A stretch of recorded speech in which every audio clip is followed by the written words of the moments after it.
a palavra que permeia a vida e a história. Naquele dia, ao cair da tarde, Jesus disse aos seus discípulos: "Vamos para outra margem."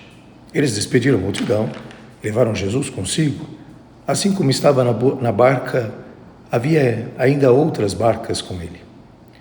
Começou a soprar uma ventania muito forte, e as ondas se lançavam dentro da barca, de modo que a barca estava começando a se encher. Jesus estava na parte de trás, dormindo sobre um travesseiro. Os discípulos o acordaram e disseram: "Mestre, estamos perecendo e tu não te importas?" Ele se levantou, ordenou ao vento e ao mar: "Silêncio, cala-te." O vento cessou e houve uma grande calmaria. Então Jesus perguntou aos discípulos: "Por que sois tão medrosos? E ainda não tendes fé?" Eles sentiram um grande medo e diziam uns aos outros: "Quem é este, a quem até o vento e o mar obedecem?"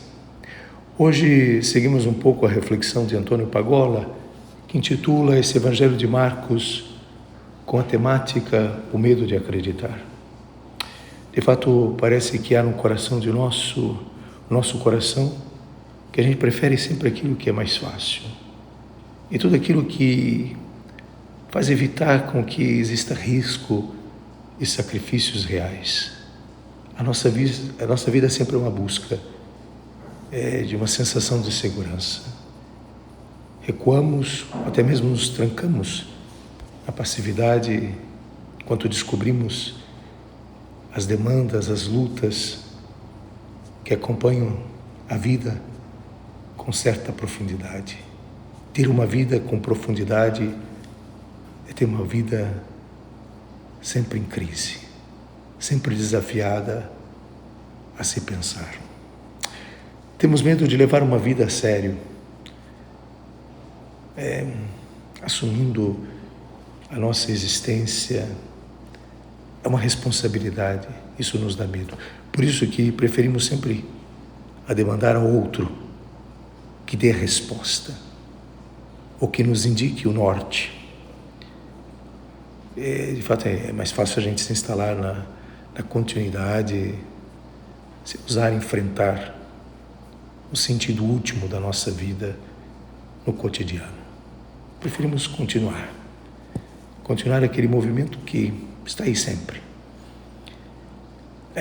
E no meio de tudo isso, quantos homens e mulheres vivem sem saber e por quê e por onde estão ali, consumindo a vida. A vida continua,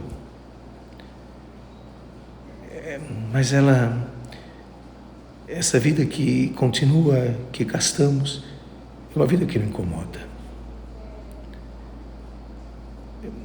Vivemos preocupados com o nosso trabalho, com a grade televisiva que temos programado para o dia a dia, a expectativa das férias.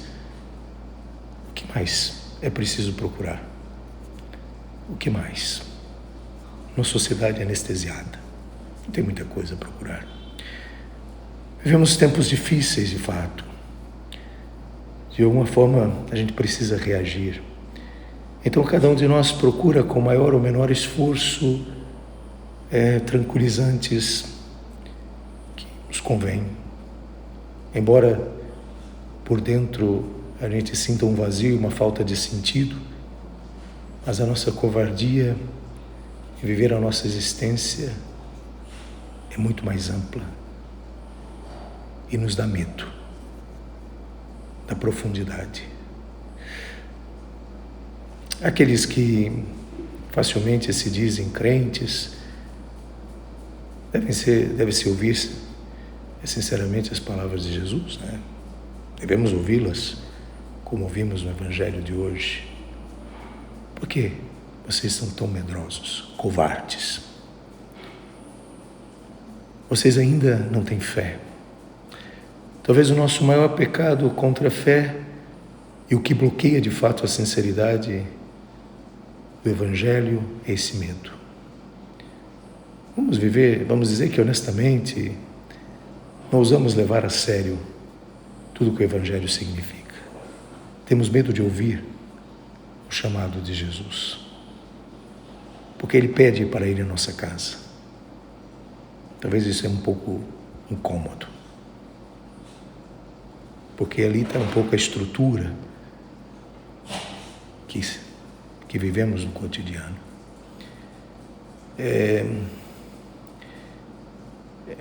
Talvez a grande heresia disfarçada no dia de hoje e o medo, que há é aqueles que defendem um cristianismo, de uma forma agressiva, minuciosa, porque há um medo de se abrir as exigências fundamentais do Evangelho.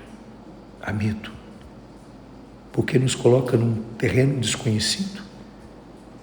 E é muito mais seguro a gente ter um terreno bem topograficamente levantado. Então corremos o risco de nos tornar apenas mais um entre tantos tranquilizantes, cada qual vivendo um pouco as suas experiências, que criticamos as outras, mas não somos muita diferença. Não temos outro efeito senão também tranquilizar-nos. O que mais nos falta, de fato, é poder viver a religião de uma forma liberadora. Não uma religião travestida de um paganismo que se alimenta do conforto, do dinheiro e do sexo, evitando de todas as formas o perigo que é o supremo, o perigo que é encontrar-se com Deus, vivo em Jesus, que nos chama à justiça, à fraternidade, à proximidade com os pobres, a dar aquilo que é essencial, não só dar, mas como dividir com o outro. Pois esse é o grande desafio ao qual Marcos chama a sua comunidade, que muitas vezes está iludida pelo o show e espetáculo do poder, mas tem medo daquilo que é tão pequeno, que é a própria profundidade. É tão pequeno aos nossos olhos que é a profundidade, mas é a grande diferença, é o grande diferencial que faz na vida de qualquer pessoa. Ter profundidade, não ser alguém vazia, rasa, mas ser alguém com sentido. Alguém que possa dizer, eu vivo porque há esse sentido. Eu luto, eu insisto, eu perdoo, eu continuo, porque há um sentido na minha vida. Ave Maria, cheia de graça, o Senhor é convosco. Bendita sois vós entre as mulheres e bendito é o fruto do vosso ventre, Jesus. Santa Maria, Mãe de Deus, rogai por nós, pecadores, agora e na hora de nossa morte. Amém. Rogai por nós, Santa Mãe de Deus, para que sejamos dignos das promessas de Cristo.